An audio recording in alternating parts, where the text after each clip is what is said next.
p.m. Central African Time. Now, this past weekend, the SADC heads of state met at the 45th Ordinary Summit of the Southern African Development Community, otherwise known as SADC Heads of State and Government in Antananarivo in Madagascar. The leaders met to review achievements under the 44th Summit, which was themed Promoting Innovation to Unlock Opportunities for Sustained Economic Growth and Development towards an Industrialized SADC. The 45th Ordinary Summit was focused on accelerating regional integration through strengthening industrial capacity and regional value chains, modernizing agriculture, as well as promoting an inclusive energy transition. To discuss the progress that was made towards industrializing the SADC region, we're joined this afternoon by an independent policy researcher and political economics, Kevin Tutani. A very good afternoon to you, Kevin. Welcome to Africa in Business. Thank you so much for having me. My pleasure to be here with you, actually. It's great. So how would you, Kevin, describe the current state of industrialization within the SADC region? You will remember that this was actually the focus, very much so, of the previous summit, which is the 44th one. We're doing pretty badly. I mean, SADC is deindustrialized. A lot of industrialization has gone to China and other emerging market economies, Vietnam, etc. South Africa, for instance, it used to have manufacturing used to contribute around 24% of GDP to GDP. Right now, that's in the 1980s, right? Okay. Right now, in 2025, manufacturing contributes around 13% to GDP in South Africa.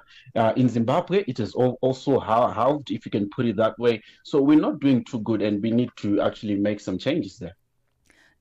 The 45th Summit was, yes, about the new theme for this year, but also about recapping the achievements of the progress that has been made from the 44th Summit.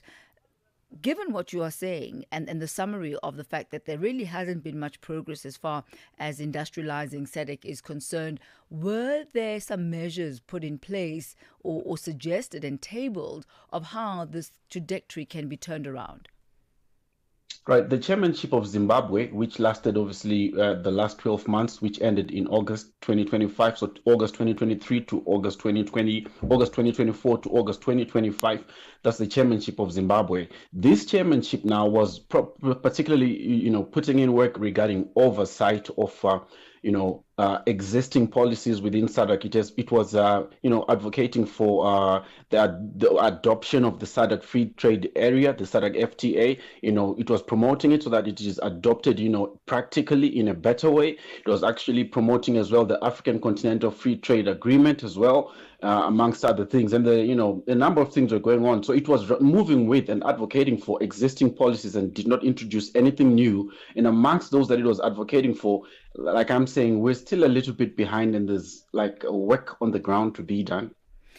The key focus for the 45th Ordinary Summit was accelerating regional integration.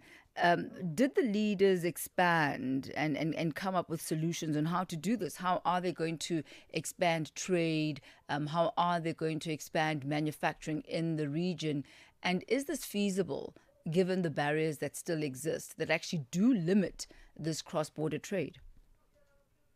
Right, there is a north-south corridor, right, which aims to create a robust infrastructure from the port of Durban all the way into DRC. It aims to have serious investments going into roads, rail, air, which connect these areas within SADC, Durban all the way, Zimbabwe, Zambia in between, all these countries nearby to DRC. That's the north and south corridor. They have actually established a strategy, but they don't particularly have a roadmap which indicates on which date which part of the strategy will be implemented. So there is no roadmap. But what we saw at the summit that occurred yesterday in Madagascar was that the summit released a communique which actually conveyed that the Secretariat of SADC has now been instructed to design a roadmap which will show which parts of the strategy, the north-south infrastructure corridor to accelerate trade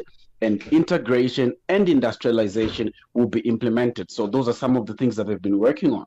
There's one thing that we cannot shy away from, Kevin, and that is the lack of uniformity as far as industrialization is concerned in the different member countries. So how do these differing levels of economic development affect the region's ability to industrialize collectively? Because that's the whole idea, right? To do this jointly. Yes, it has to be because you look at value chains such as new energy value chains where critical minerals, where actually I'll put it this way, where batteries for new energy vehicles are made, batteries for stationary storage are made.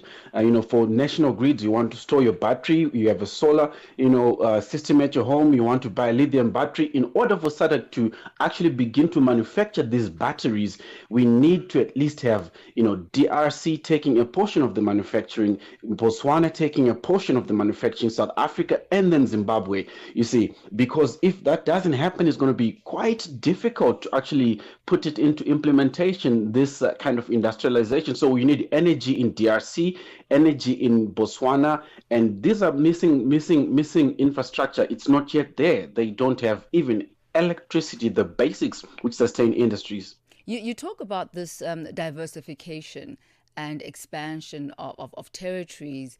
How feasible is this? Because already there are some countries within SADC that say that South Africa seems to be the one that benefits the most from these regional trade agreements. Is that a fair assessment or a fair complaint that has been put down? I wouldn't take it as a complaint for a number of reasons.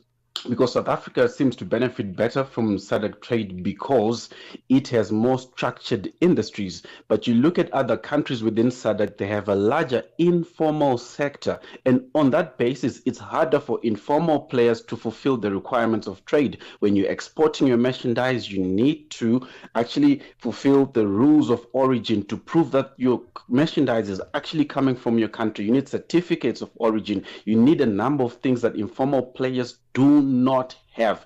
And on account of that, South Africa has big industries, concentrated markets, and it's easier for them to fulfill. So I wouldn't look at it as a South Africa taking advantage, not at all, but there might be some changes, needed to be made. For example, SADC needs to relax some of its trade policies. For instance, informal players should be allowed to export with simplified certificates of origin, which do not have complicated procedures for them to be fulfilled, something of that sort. We've spoken about relations amongst the SADC countries themselves, but can we cast our net a little bit wider and look at the balance of trade with external partners such as the EU, for example? I'm thinking China and even the United States. Has SADC managed to balance those external partners with a strengthening inter-regional trade? Well, look, in terms of our trade with the likes of China, for instance, we have, in Africa as a whole, SADC included, we have deep trade deficits in basic things, in stuff such as clothing, you can imagine we have deep trade deficits there. But you look at us, we have potential to farm cotton. We have potential actually we've done it before, to produce our own textiles. So there's a number of gaps that we can close within our trade deficits with some of these partners, if you can put it that way. As we wrap up today, we've just come out of, or let me not say this because I may be speaking too quickly, of the US tariff negotiations. In your assessment, how did SADC deal with the US tariffs? Could they, as a region, have reacted in a way that would have been more beneficial to them as a collective? Yes, indeed. I mean, there's a number of things that can be done even until now.